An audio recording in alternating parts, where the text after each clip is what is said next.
Ay, sis. Ayun. Hi, guys. Yun. May mga nakatingin. Charis. Ayun. Same place, same vibe. Nakaganto ako noon eh. Tapos sobrang kinakabahan ako that time. Ayun pa yung hindi pa ako gumagawa ng first step. Nasa plan pa lang sa isip ko pa lang siya. But now, done na siya.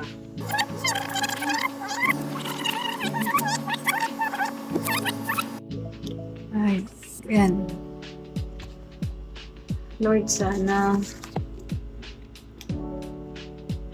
matutunan ako mag-drive. Kaso mahiyain ako. Kabahin. So, hindi ko alam kung kaya kong mag-drive, kung matututo ba ako or what. Pero, ang tagal ko nang gustong matuto pero wala ako ginagawang move para matuto. Though, nagtatry naman ako, but after ng 1 try, 2 try, tinitigil ko. Sabi nga nila, consistency is the key. But unfortunately, hindi ko siya matuloy-tuloy kasi nga, kalaban ko yung fear ko na hindi ko siya kayang i-embrace para, ano mo yun? Ay, hindi, nai-embrace ko lang siya. Ano ba? I mean, kumbaga parang, kailangan ko siya, hindi ko alam kung anong tamang word, pero, ano ba? Kailangan ko kasi siyang ma-unlock. Ayan pala, kailangan kong ma-unlock yung naka-lock na fear sa akin. Kasi parang feeling ko nasa circle lang ako ng paulit-ulit. Parang, gusto ko mag-drive, then okay na. Pero pagdating ulit sa pinaka-middle, balik na naman ulit sa pinaka-kaba na hanggang sa paulit-ulit na hindi na natuto. Marunong ako sa basic, sa kotse, sa motor, but pagdating sa highway, hindi ko alam kung bakit ako kinakabahan. Do sabi nila, pag first time driver ka, kakabahan ka talaga. Pero, pag binusunahan ako, parang gusto ko na lang mag-cry. So yun, sana matuto ako mag-drive. Babalikan ko tong video na ito pag marunong ako. And gusto ko lang makita kung gaano ako kinakabahan at nagpapanik. Ganon. So pag natuto na ako mag-drive, feeling ko tatawanan ko na lang ito kasi imagine, nakaya ko siya. Pero yun nga, sabi nga nila, kapag natatakot ka, pilitin mo na gumawa ng first step pa-forward. Hindi pa backward, pa-forward. Para hindi mo kasi mamamalayan na nandun ka na. Kakagawa mo ng step kahit kinakabahan ka, kahit ayaw mo. Sige lang, go ka lang. Hindi mo namamalayan, ito na pala siya. Success na pala. Ito na pala yung success na siya. Success ka eh. Bigla kang sumakses eh. Dito, step by the step pala. Hindi niya. So, pag may student na ako, mas lalakas yung loob ko. I don't know kung makakatulong. But then, my God. Okay, so sana kapag drive din. Yun lang.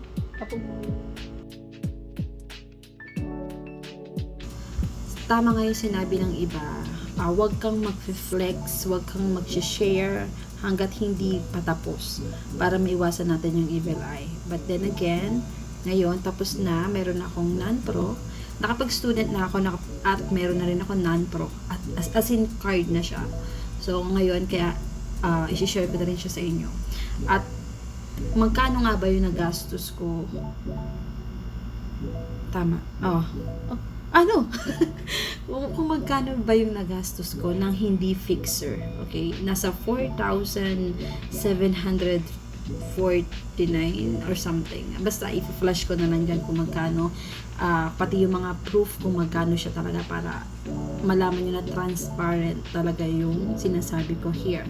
Now, for those person talaga na, or person with a F, sa mga malapit lang sa Carmona, advantage sa inyo yun kasi doon ako nag-try at doon ako kumuha. Sasabihin ko sa inyo yung process. So, para hindi kayo kinakabahan, para meron na rin kayong idea. So, iba na rin kasi yung may idea ka, meron ka ng basis, may reference ka na para pagpunta mo doon, hindi ka na mukha kang lutang, no? Kasi ako, that time, nagtanong-tanong muna ako bago ako pumunta doon because ayoko nga na magbukang taka doon, sis. First step, huwag ka munang pupunta ng LTO. Okay? Ang first step mo muna na pupuntahan ay driving school. Kailangan mo mag-take ng at least 2 days na seminar. Tapos makakakuha ka doon ng certificate na TDC. Importante yon, isa sa pinaka-importante na requirements para makakuha ka ng student license. Okay? So after ko noon, nagpa-schedule muna ako. Pumatin talaga kayo sa seminar, which is kailangan nyo talaga yon, especially sa mga no knowledge. Okay? Sa mga, or minimal lang yung knowledge when it comes sa pagdadrive. So kailangan natin yon. Okay? Ang accident kasi at ang batas, hindi exempted yung mga walang alam. So kailangan mo talagang mag-aral. Mag-review kayo. Karoon mo na 210. Tama ba? 30. Second is, punta na kayo dun sa medical. Magpapamedical na kayo noon. So, after ko mapamedical, kailangan kasi ng at least 30 days bago ka magpa-non-pro. So, kung sa inyo, mag-aral na kayo, mag-practice na kayo. But while waiting, pa-PDC na ako. Nagpa-schedule na ako ng PDC. Ayun na yung magpa-practical driving na tayo. So, nag-practical na ako. Pasado naman kahit pa paano. So, after nun, since hindi pa pasok ang aking medical, hanggang 2 months yun yun pa rin yung ginamit ko para magpa-non-pro. So, pag magpapa-non-pro ka na, kailangan mo ng TDC, PDC, medical, syempre. So, kung magtatanong kayo kung magkano nga ba ang TDC at PDC ko, ay 3,000 lang po. Okay? Kung ako sa inyo, kung naka-promo ang driving school, i-grab yun na yun. Kasi nga, ang laki ng matitipid nyo yun. Ganun. So, ang PDC at TDC, lifetime, wala expiration yun. Ano ba? Huwag kayo magdadala ng motor mga bakla pag PDC ha. Parang isinurrender nyo yung motor nyo noon dahil bawal mag-drive ang mga student, permit pa lang ang hawak. Kailangan meron kayong kasamang non-pro. Okay? So, kahit may motor kayo, bak sabihin mo, wala akong dala. I-park mo dun sa ibang mo. Charis. I-park mo dun sa Walter. Charis. Dayon. Basta huwag kayo magdadala ng motor, pero magdadala kayo ng helmet. Kung hassle naman sa inyo magdala ng helmet, magdala kayo ng bonnet kasi may bayad din yun, 50 pesos bakla. Ang motor, 200 pesos. Okay? Punta na tayo sa pinaka-breakdown kung magkano ba talaga ang nagastos ko from student to non-pro. Okay, actually, kinumpute ko pa yan, Pero ipa-flash ko dito sa video na to yung resibo para makita nyo na totoo at yun talaga yung price na binayaran ko. Happy yarn. So yun naman. So unang-una, meron akong binayaran na 3,000. 3,000, naka-promo na to sa driving school na pinasukan ko, which is ang TDC at PDC. Okay? Yun lang yun. Ngayon, kapag kami nakita kayo or in-offer ng driving school na naka-promo sila, i-grab nyo na yon. Kasi kapag naghiwalay pa kayo ng session, hiwalay ang TDC at PDC, mas makapamahal kayo. Okay, suggestion ko, promo, grab nyo na. Now, second, pag nakapasa mo na ang TDC, pasado na ang PDC, ganun, medical. Ang medical doon ay 610, pero depende. Kasi yung iba, merong 400 lang, yung iba 500, pero sa akin, 610. Okay, valid ID, dapat meron ka rin dala nun. So, it's given naman. At yung sinasabi ko lang, ito yung mga dapat inasikaso muna. Pero yung mga PSA, yung mga ganun, it's given. Meron ka naman na talaga nun, Ipa-flash ko naman yan, huwag ka mag-alala.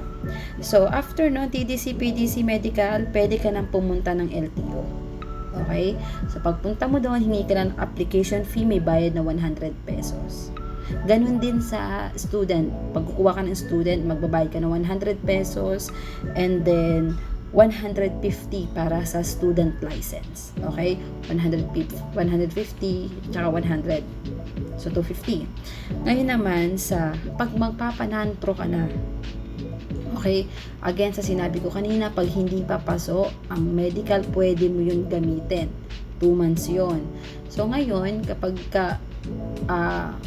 cover pa rin ang medical mo para magamit sa pagpapanan-pro, mas makakatipid with the F. Ano nasa tayo? So, application again, 100 pesos para sa Panan-Pro, and then yung sa pinakabayaran mo 585 para sa mga bagong kukuha ng non-pro.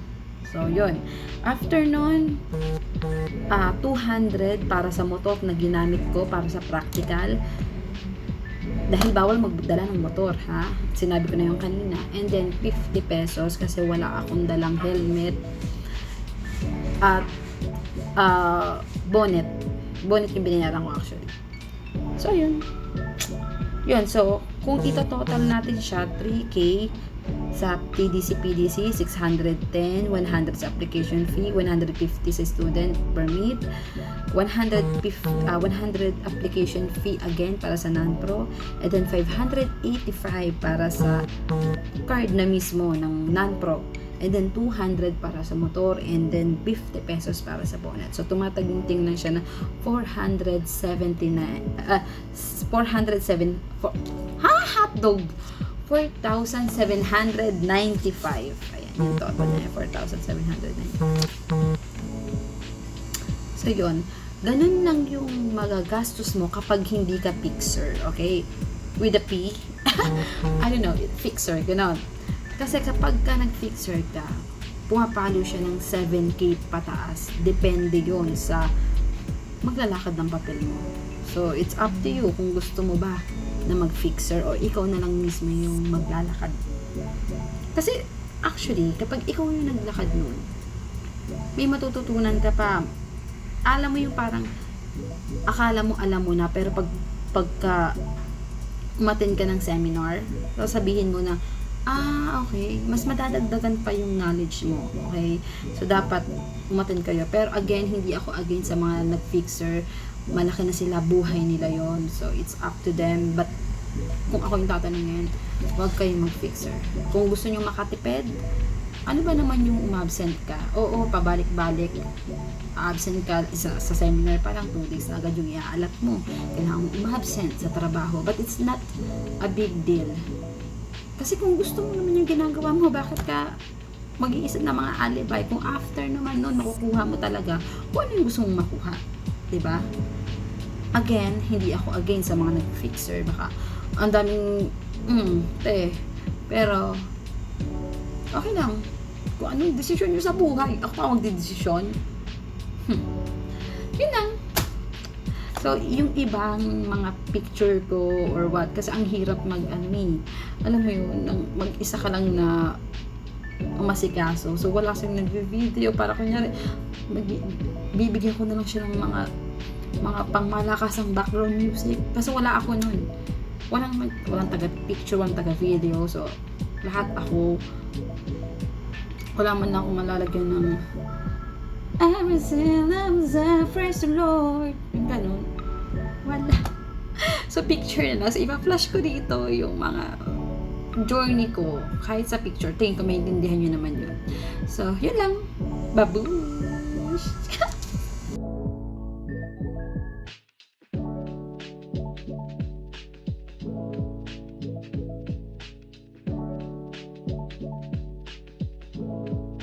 Hindi ka interested, gusto ka dito, charis. So yun na nga, gusto ko kasing makita. Actually, for those, ilang for those to, te. Sa mga kukuha pa lang, I challenge you guys na i-video nyo rin yung sarili nyo, mag-confess kayo, kasi kayo lang naman makakita nun, okay lang yan sis. So mag-confess kayo kung gaano kayo kinakabahan, tapos once done, balikan nyo yung video na yon para malaman nyo na, okay, ganito pala talaga mukha akong tubol dito that time. Yun lang, babush!